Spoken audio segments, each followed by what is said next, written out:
Hey, everybody. Welcome back to another episode of the Reawakened Mom podcast. And I am here today with Dr. Gila, and she is a psychologist turned coach specializing in single parenting with connection, not perfection. And I love her motto. It is, even if you're on your own, you don't have to do it alone. I love that. Welcome to the podcast. Thank you so much. I'm so excited to be here. Yes, I am too. And we just collectively took a breath together. We just both Yeah. experienced something, which I think the whole world was probably experiencing, but we just took a collective breath. So wherever you are today, listener, if you feel like you need to take that breath, just take the breath, right?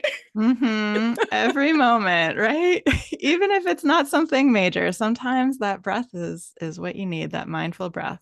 Yes, absolutely. Well, I would love to just start off before we jump into all the parenting stuff. Tell us a little bit about you and what you've got going on. Yeah, sure. So I sort of started out life professionally as a clinical psychologist and actually a neuropsychologist. And that's what I was doing before COVID. But even with all of those fancy degrees and experience, I found it particularly challenging at times to single parent a strong-willed kid, quote unquote, strong-willed kid, right? Mhm. Who not just has a strong will, but also had some challenges thrown his way by life. And so it was challenging for both of us and all the parenting, the power struggles and all of that. And so I took a deep dive into figuring out how to parent him the way that he needed and deserved, and how to help support him through all of these things and really through life. Right? I mean, you don't Mhm. even need major stressors to need support through life. So I took a deep dive, and along the way, I really became passionate about helping and supporting parents. And the truth is that actually my deepest passion is helping and supporting kids. But Mm. I believe that the best way to do that is to support parents, because parents are the ones who are with their kids all the time, right? Like, as a therapist, I can meet with a kid for an hour a week and have some impact, but the parent is there all the time. And so I decided to pivot a little bit. I do still have a virtual therapy practice in New York State, but I'm really focusing now more on the parent coaching piece. And I've increasingly been pivoting to focusing on supporting single parents, because what I've noticed is that there's a lot of beautiful, amazing resources right now for parents. There's not as much that is really addressing the unique needs of single parents. And I think that um, you know, there was this one day that I was on Instagram, and I don't know what it was about that day in particular, but I saw three separate reels that talked about things like how it's vitally important to have an involved dad in your kid's life, and then how it's absolutely critical to show your kids a healthy marriage and a healthy relationship and these kinds of things. And while I agree that those are wonderful and important, it can be really triggering for single parents, right? Who anyway are already often feeling a little bit of worry and fear around how single parenting is maybe going to affect their kids. And then the other piece is all this messaging of, oh, well, you just need to tap in the other parent and go for a walk, right? And single Yeah. parents can't do that. So I have become increasingly passionate about speaking to and creating a safe space, a safe and supportive space Yeah. for single parents to really get that support. I love that. Do you mind sharing, or is that like TMI? Like, how old is your child? Are they younger? Are they middle, like older? Yeah, so he likes to keep reminding me he's a tween. So Okay. he is 9 now, a little hard to believe. Yeah. But yeah, so Awesome. So mhm. I currently, at the time of recording this, have a 14-year-old, a 17-year-old, and then I have a 31-year-old stepson. Mm, So it's me and all my boys. And so yeah. yeah, I did have a question. I was thinking when you were talking. So you're talking a lot about single parenting, and is that very different than like co-parenting? Like, would you say? Because I don't know why that like question just kind of popped into my Yeah. No, I think it's a great question. So, first of all, I'm a big fan of being really intentional and careful with language. hmm And I recognize that we can't always do that. We need sound bites, right? So when I said quote unquote strong willed, I could do a whole 30-minute, chat about like what is strong willed and is that a word we should be using? And, so language is important. I want to say that and single parent as a term, right? It can mean so many different things. Yeah. And I have struggled with what term to use. I heard someone recently say, this was so interesting. They argued for using the term solo parent because single parent really sort of centers the parent's romantic relationship status, which is hmm not really what's important here, right? Yeah. And so, but I know a lot of single parents don't identify with the term solo parent because they are co-parenting. And then when you talk about co-parenting, do you mean co-parenting with a partner in the home? Because that is Yeah. a co-parenting relationship. Do you mean co-parenting with an ex? So yes. Yeah. It's the all the bottom things. line, the bottom line is that yes, the terminology is confusing. And I think ultimately, just like terminology around any sort of population description, there's going to be different people who define things differently, and it's important to sort of to let people use the terms that resonate for them. hmm It is unfortunate that we have to kind of choose a term just for simplicity's sake when we're talking about it, but when I say single parent, what I mean is someone who is boy, I've never actually explicitly defined this. I'm gonna have to so what I have in mind encompasses single parent by choice. So this would be people who had a child using a sperm donor. Single parents who are divorced and have an active co-parent, Yeah. whether it is a good active co-parenting relationship or a really volatile, toxic hmm co-parenting relationship. um, Single parents who are single because their partner died, hmm and everything in between, right? There's so Yeah. many other versions and Yeah. variants. Yeah. And I think that my content, what I try to do is offer content that is supportive to a wide range of these different scenarios, recognizing that there is a vast difference. And I want to say also that even within, like, even if you're talking about single parent by choice, that can look so different for different people, right? Like, there Yeah. can be a single parent by choice who has an incredibly involved and supportive and engaged community network, right? Maybe they're living with family who are really helpful, maybe, right? And on the other end, you can have a partnered parent who feels utterly and completely alone. So I recognize that these are generalizations, Yeah. and we do what we Yeah. can. Yeah, I mean, I think what you said is great. I always have questions. Ask my children. Like they seriously are like, "Why are you asking so many questions?" And I'm like, "That's just how I made." So I always like to ask Yeah. those questions. But I also was going back when you said like perfect. Trying to everything that I'm saying, not that you're trying to be perfect, but sometimes it just doesn't come out that way. But that's also what you said with connection, not perfection. So Yes. you're living what you're also preaching to, and we're Mm, all just doing the best that we can. that's But that right. was just something I was thinking, because I was in my head, I think there's a difference between like single parenting, meaning like to me you are living in the home, like one adult with like your child, so whether it's one Mm-hmm. child, two child, three children, however many children you have, versus like there is no other person, there like Mm-hmm. that co-parenting. I guess I never thought of myself as co-parenting with my husband, because we are still married, we still live in the same house, and we are working Mm-hmm. together, parenting. Mm-hmm. I always think co-parenting as like, yes, someone who is divorced or no longer Mm-hmm. lives with their spouse or significant other. So it's just Mm-hmm. interesting the nuances that you can come up with. So anyway, we Yeah. don't need to spend all of our time on that, but it's an interesting discussion at the same time. But Yeah. And clearly good. oh, I was just gonna say, I mean, really, it's not even a minor point in that I think it speaks to a bigger thing of language and communication. So I like to say the two most important skills for parents, I think, and then asterisk, for humans are self-regulation and communication.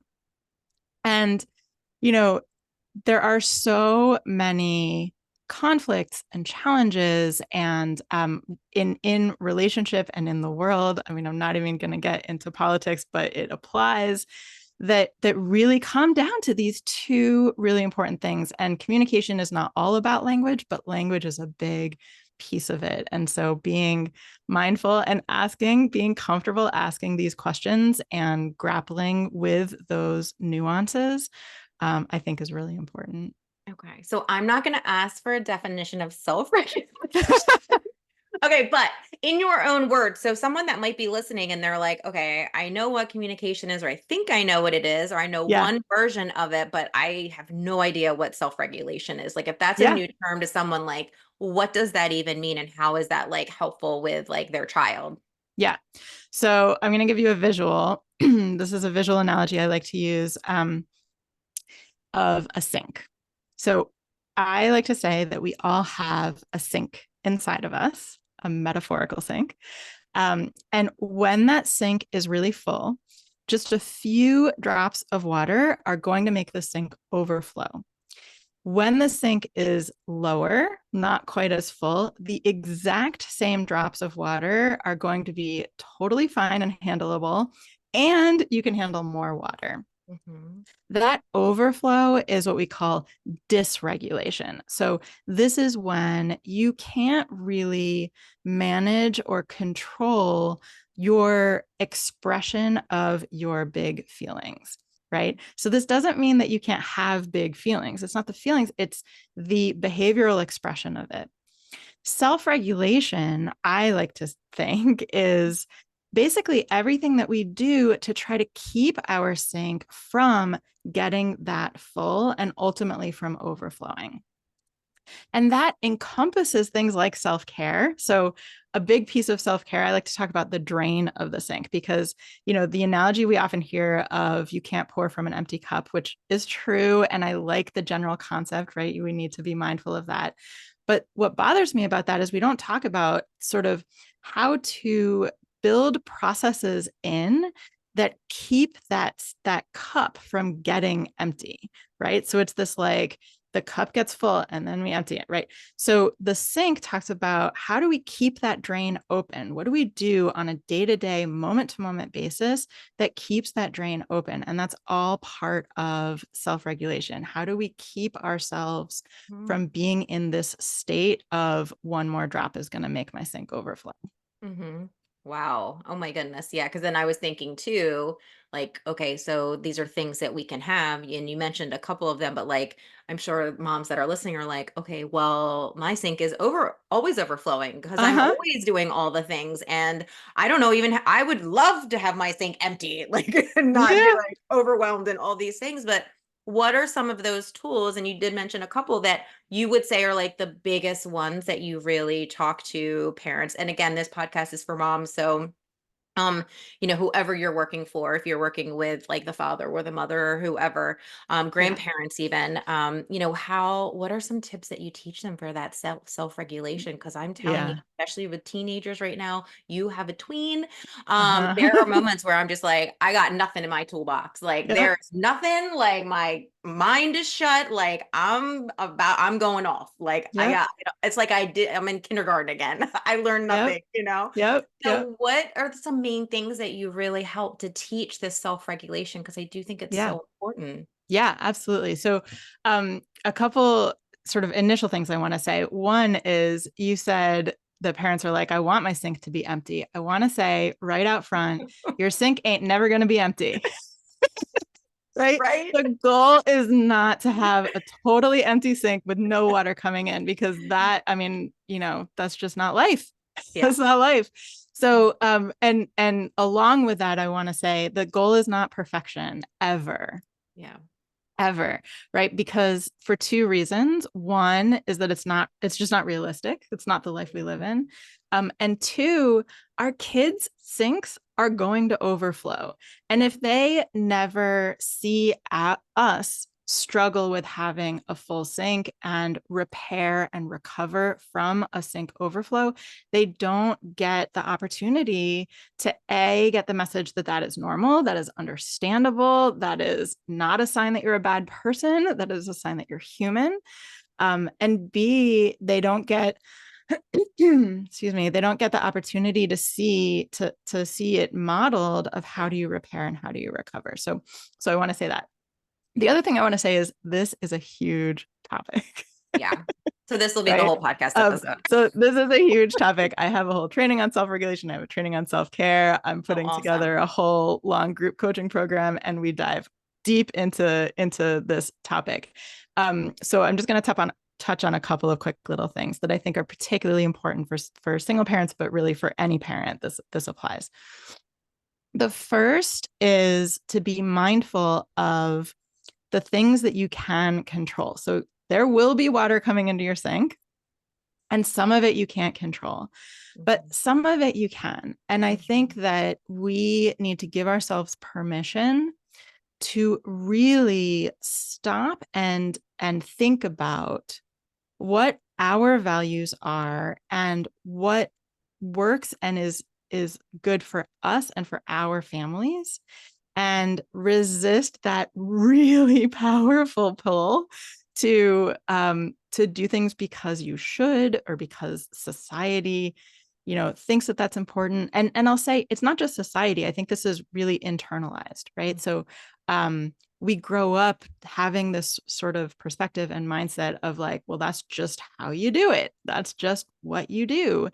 And in a lot of ways, we end up doing things kind of without even thinking about it that are filling our sink that are not necessary. So, Yeah. prioritizing based on your values and based on your needs and your child's needs, which is hard to do. It's hard Yeah. to do. The other piece, in terms of the drain itself, one of the big things that I like to talk about in terms of the drain actually goes back to what we were just talking about, which is communication. So it all gets into each Perfect. other. And this is how we talk to ourselves and about ourselves. Mhm. So I think that we as moms in particular it's much easier for us sometimes to be um, empathic and validating and compassionate and patient with other people and with our kids than it is with ourselves. And this is so important, right? To give ourselves the care that we deserve as much as anyone else deserves. And a big piece of that is giving yourself permission to feel and think those prickly feelings and thoughts, and to give yourself the tools to process them. I think that often, I mentioned a lot of single parents have a lot of fears and a lot of worries. And I think often we are afraid of those fears, very Mhm. meta. And Yeah. so we push them down, and we don't even want to think about it or look at it. And it's kind of like sitting on one of those like foam noodles in the pool. I don't know if you're familiar. Can you Yeah. picture one of those, right? So you're sitting on it and the foam noodle is under the water, but the minute something throws you ever so slightly off balance, that pool noodle is coming bursting out of the water, right? And so it's important to give yourself permission to embrace the pool noodle, Yeah. so to Oh. speak. So those are just a couple of little pieces. Yeah. Oh, I love that. What would you say are some of the single parents like struggles or biggest areas of concern? And you just mentioned the fear as Mhm. well, that you really help them with. Because I think it's, I do have my husband is home, but there's, things that I work through on myself. And I used to be a school teacher, and I always say, like, it doesn't matter how many degrees I had in education and teaching and leadership and all the different things, like, none of it helps you with parenting. So, like, even Yeah. though I am educated in teaching others, like when I get home, it all goes out the window because there's that emotional factor of Yeah. like myself and my children and that relationship that's so different than that, teacher Mhm. student relationship. And that's obvious, but I do feel like with the single parent, and I know that that is, who you work with a lot, that there's got to Mhm. be some other things in play for them that, myself with having my husband at home currently, Mhm. like it that I might not notice or recognize or even realize. So can you shed some Yeah. light on maybe what those might be for those of us that have friends maybe that are single parents, or things that we might even be able to do to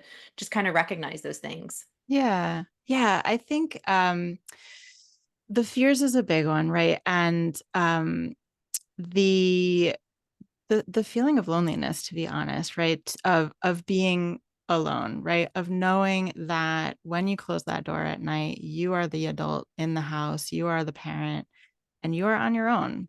Yeah. And that can feel really isolating, and really scary.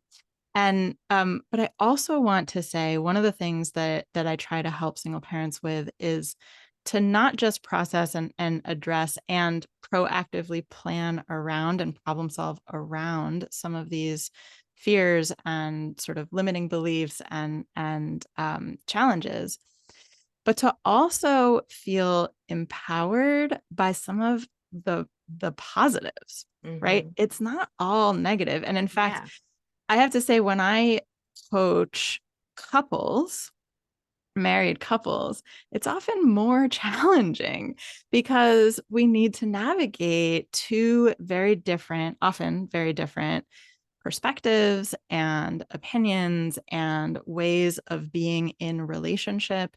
And single parents have, in some ways, the benefit of being in control of what the relationship model is in your home. Even if the kids are in another house during some of their time, your relationship with your kids is for you Mhm. to shape and mold the way that you want. And that is a really empowering and beautiful thing. It can feel like a lot of responsibility and overpowering. So I want to again say here, the goal is not perfection, right? Yeah. Um, but I really believe that your child's greatest asset is you, Mhm. right? It is you, and you have it within your power to create the relationships that you want with your kids and with yourself. And I'm not saying it's all easy, um, but this is something that I think is important to keep in mind. I mentioned that it's important to have permission to feel the feelings. I actually think of it as a yin yang. I think it's important to have a balance where you have permission to feel and think those prickly feelings and thoughts, and where you have the perspective that you can put it into perspective, and you can hold gratitude um, for the context, for some aspects of the context, put it into perspective, and not sort of get lost in that Mhm. sort of fear and negativity. Yeah. I don't know if Oh, that answers your no, question. no, that was beautiful. No, and I'm Okay. I'm so glad that you're also like, yeah, but it's empowering. So it's not all like sad and lonely and hard. Right. Like there's so many great things about it as well. And so I'm glad Yeah. you pointed that out. As well, because again, it's not always a bad thing that you are single parenting, or it might not Yeah. be a bad situation at all for anyone. It could be an even better situation, Yeah. depending on, what the situation was before. So I'm really glad that you said that. Mm. And then I wanted to go into, because I think it'd be really helpful, because you've talked about communication quite a bit. Hmm. And I know there's different types of communication, but really that communication, like you said, like what you say about yourself and what you say, Hmm. about yourself, and, your kids are hearing that. But how do we communicate with our kids to make it better? Because I do Hmm. find that that can be one of the most challenging things when, like, you feel triggered, or maybe things from your own childhood are coming back up, or from when you were Right. parented as a Right. child. So I would love to know some tips that you might have to help the Yeah. parents listening for that. Yeah. Yeah. Again, huge, Yeah. huge topic. So Again, much to like we're say. tiny, tiny bit. I, um, So Leave first them of all, hanging. I think you said something really important there, which was when you are feeling triggered, when you are feeling some of these things come up. And I think step one is building the awareness muscle, as I like to call it, right? This is a practice. This is a muscle that we need to Yeah. actively work on building these skills of noticing, oh, my sink is overflowing, or I'm feeling really triggered, or this feels really hard for me right now. Mm-hmm. So, being able to catch yourself and then having that skill of being able to take that moment, I sort of do it almost reflexively, right? I'm putting my hands Mm-hmm. on my heart. You sort of to connect with yourself physically, put your hand on your chest, take that intentional breath, and to say an anchoring thought that helps you in that moment anchor back into that moment and into what your child needs in that moment. And so, that might be as simple as I am here, right? That brings you into the present. I am here, or I am safe. I am feeling triggered, right? Naming it. Um, I am having a hard time. This is one of my favorite phrases about ourselves or about our kids. And that's the next thing I'm going to say. So checking in with yourself and being able to catch yourself and take that moment to recenter yourself and being able to recenter your perspective and your frame of mind about what's happening with your child. And so, one of my favorite sort of mindsets and phrases is they are having a hard time. And that applies to you also. I am having a hard time.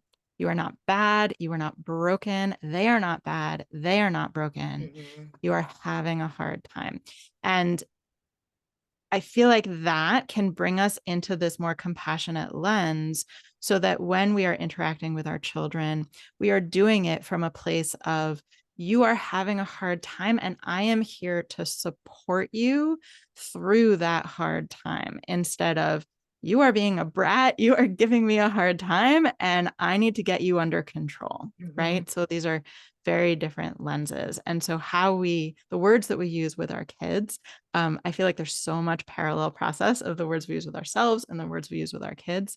Um, and the other piece that I want to say is with communication that I think is huge is to get to a place where you can, as much as possible, have proactive conversations. So it is much harder to have an effective conversation when your sink is really full than when it is emptier. And so the more that we can with our kids have conversations when everyone is feeling more calm and more regulated, which isn't necessarily the same as calm, but that's another thing.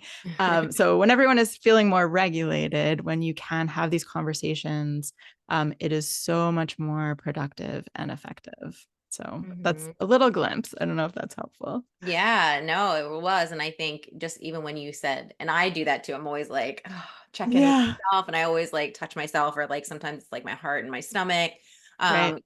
kind of whatever feels good. But I think that I even like just kind of took a breath when you said to like, I'm having a hard time, or I Mm, can see you're having a hard time, and not like you're bad, not saying like something's wrong with them or something's wrong with you. It's just you're noticing the emotion or mm, noticing the situation, not, that, mm-hmm. yeah, like I'm whatever. But that you Yeah. notice what's going on. And the other thing I like about I'm having a hard time or you're having a hard time is that, you've probably heard like name it to frame it, name it to tame it about emotions, that it's important to learn how to like name and label your emotions. I think that yes, and in the moment, sometimes I think it's actually counterproductive. So my coaching program was for single parents of strong-willed kids in particular. And I think strong-willed kids often, and some non-strong-willed kids, it might make it worse if you try to tell them how they're feeling. Oh, you're really angry. No, I'm not. Right. Yeah.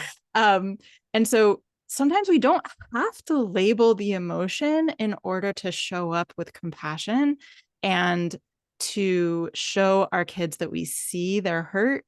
We see that they're having a hard time. And it doesn't really matter if it's anger or jealousy or shame, because the truth is it's often more than one. That's the other thing, right? It's usually not just one emotion, right? That sink is full of a lot of stuff. Mm-hmm. So really what matters in that moment is you're having a hard time. Mm-hmm. Yeah. Oh, I love that. And yeah, we could go off on tangents, I feel, on all of these things, that's for sure. Is there anything you have covered so many beautiful things that I know will be very helpful to the mamas that are listening? Is there anything that you haven't covered or you just feel is like on your heart that you want to share to with the parent that's out Hmm. there? Oh, there's so much. I know. You have to come back. um I think one thing that I want to say, because I have said several times that perfection is not the goal, I do want to say the sort of the yang to that yin is that and small shifts make a big difference. And so I don't want to be discouraging by saying you're never going to be able to do this perfectly, right? Um, you're not going to be able to do it perfectly. And this is, it's worth the work for yourself and for your child. And I guess I will end on that motto, which is that even if you are doing it on your own, you don't have to. And I would say you don't deserve to do it alone. And there's beautiful community out there and support. And I do hesitate to say that because I feel like sometimes it's like, if one more person tells me I just have to find my tribe, like I can go to the corner store and buy it for 25 cents, I'm going to smack them, right? Like I get that. I get that. And, it is so vital to find spaces where you feel safe and welcome and comfortable being your authentic self and getting the support that you not only need, but that you really deserve. Yeah. Oh, that's beautiful. So if they are looking for that or wanting to know how to find you, where would they be able to do that? And I will make sure that I put this in the show notes too. Yeah. So my website is drgilaparenting.com, and that is my handle on Facebook and Instagram also. Cool. So Dr. Gila Parenting, and I'd love to connect. Yeah. Awesome. Okay, so my only scripted question that I ask every single person that comes Oh. on, because I know that as women, a lot of the time we don't celebrate ourselves enough and sometimes even recognize like the beauty within us. So I always love to Mm. know what is something that you love about yourself right now. And it can Oh, be wow. anything. People are like, can it be business? Can it be? And I'm like, it can be anything you want. There's no right or wrong. This is your answer. Yeah. Yeah. Wow, that's a great question. Thank you. I think um ooh, I wish I had prepared this more. There's a few things coming to mind, but I think that what I value and appreciate about myself is I'm gonna actually go back to the same theme is communication, is being able to hear and hold space for people and being able to be authentic. I really try. Highly value authenticity and honesty. And hopefully I show up that way in the world. And yeah, I think that's what Awesome. Thank I'll you. say. There's nothing to prepare. The answer is just there. So that's why I love bringing that one up. Awesome. Well, thank you so much for being here today and just sharing your knowledge and your insight and your definitions and Yeah. all the things with us. I know that this will make a big impact for so many that are listening. Thank you so much for having me. I appreciate it. Absolutely. Yep. Have a great day. Bye.